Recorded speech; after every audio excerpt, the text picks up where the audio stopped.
While I think that it's very plausible that there is a lengthy interval of time between the event of the creation of the heavens and the earth in 1:1, and then the description of the earth with this primordial ocean covering it, is very plausible.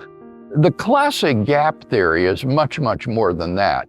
The classic gap theory says that there was a kind of botched creation between Genesis 1:1 and Genesis 1:2, during which all of the dinosaurs existed and the remains of prehistoric animals, and there was a satanic rebellion, and all of this was sort of botched, and so God started over again in Genesis 1 verse 2. And there's absolutely no reason to believe such a thing. This is a desperate attempt to explain away the fossil evidence for the antiquity of the world and prehistoric animals that have now gone extinct.